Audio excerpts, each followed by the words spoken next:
Baik, Assalamualaikum warahmatullahi wabarakatuh dan salam sejahtera. Amar, apa khabar?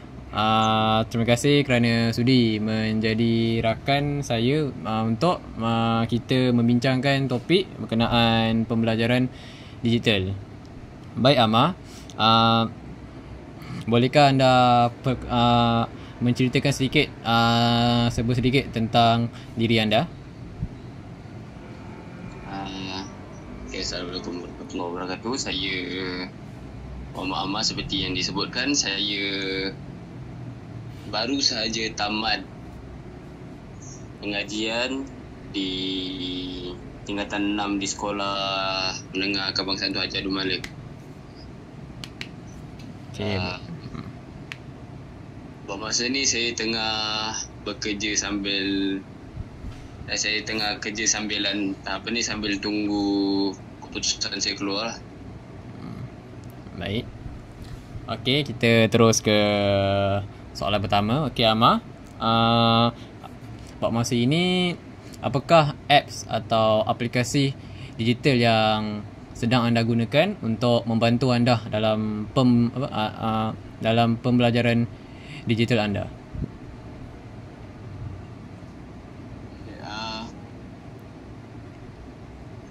Ini aplikasi pembelajaran digital yang biasa saya gunakan ialah Duolingo. Duolingo. Okey.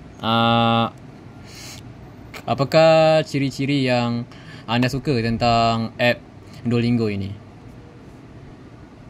Okey, antara ciri khas dia lah yang saya suka dalam aplikasi Duolingo tu adalah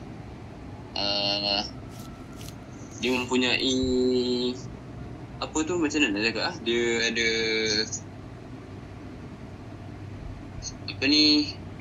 fungsi string dengan kawan lah. So maksudnya kalau saya boleh berhubung dengan kawan saya dalam aplikasi tu.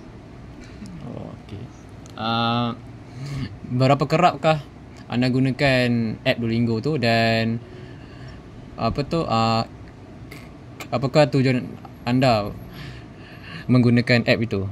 Tujuan anda gunakan app Duolingo itu? Saya menggunakan aplikasi itu setiap hari. Saya gunakan setiap hari untuk tujuan pembelajaran pelbagai bahasa. Okey. Okey, untuk soalan yang last, jikalau Amar diberi peluang untuk mengubah sesuatu tentang app itu, apakah ciri-ciri yang Amar akan ubah supaya app tu jadi lebih best untuk para pelajar tu guna? Jika saya diberi peluang, antara ciri tambahan yang saya inginkan dalam aplikasi tersebut mungkin ialah chat global ataupun chat dengan kawan, ataupun pelbagaikan lagi jenis bahasa yang boleh dipelajari.